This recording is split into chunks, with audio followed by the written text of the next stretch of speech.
Assalamualaikum warahmatullahi wabarakatuh dan selamat sejahtera. Apa khabar murid-murid semua? Kita bertemu sekali lagi dalam kelas belajar Bahasa Melayu tahun 5 bersama Cikgu Wana. Untuk minggu ini, kita akan belajar unit 3, Masyarakat Celik Ilmu, tajuk Buku Teman Setia. Mari kita mulakan. Apakah yang murid-murid akan pelajari pada minggu ini?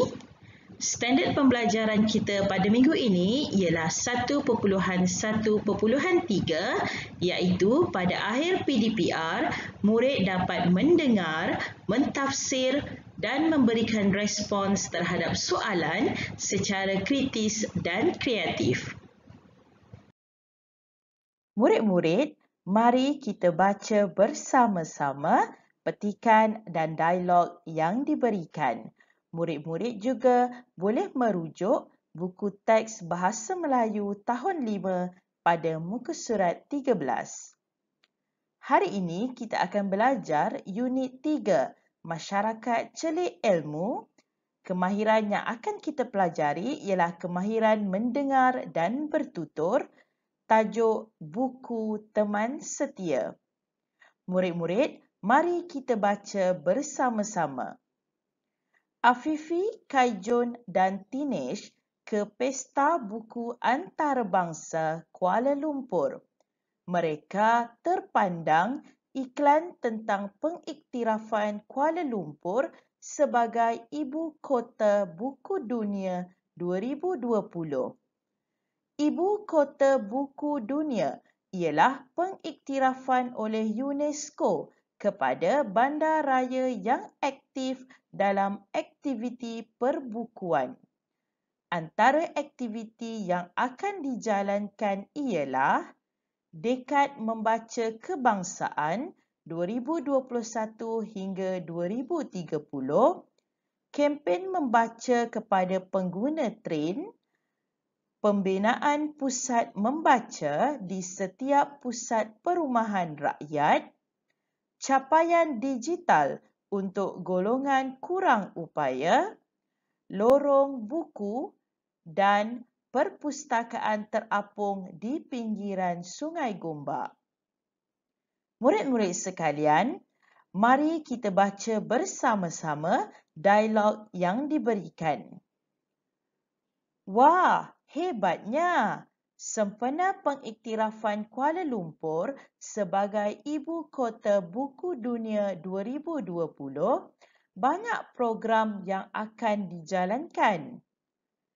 Ya, Tinesh, antara aktiviti yang akan dijalankan termasuklah Kaijun, apakah kebaikan capaian digital untuk golongan kurang upaya? Afifi, bolehkah kamu jelaskan adakah aktiviti yang dirancang dapat meningkatkan pembacaan oleh masyarakat dalam tempoh tersebut?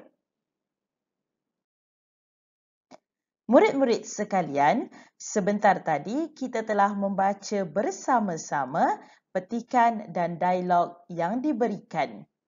Murid-murid, mari kita sama-sama bincangkan apakah respons yang sesuai untuk diberikan terhadap ayat tanya yang kita baca bersama sebentar tadi.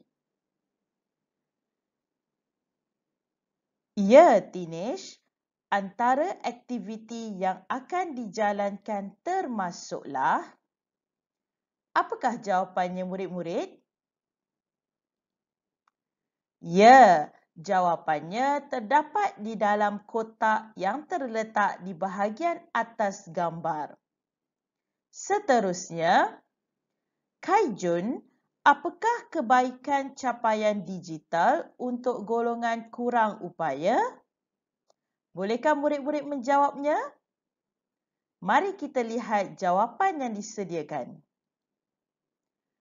Kebaikannya ialah dapat membantu golongan kurang upaya untuk mendapatkan perkhidmatan yang sempurna.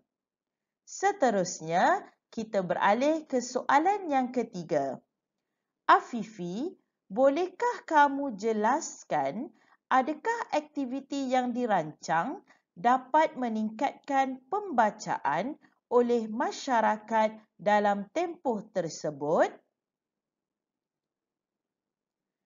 Ya, aktiviti ini dapat meningkatkan pembacaan kerana aktiviti yang dijalankan merangkumi semua golongan masyarakat. Tahniah murid-murid kerana dapat memberikan respons yang betul. Murid-murid sekalian, tugasan untuk minggu ini ialah murid-murid perlu menyalin semula dialog beserta respon yang telah kita bincangkan sebentar tadi. Murid-murid boleh menulis semula di dalam buku tulis bahasa Melayu masing-masing. Kita berjumpa lagi dalam kelas yang akan datang. Sekian, terima kasih.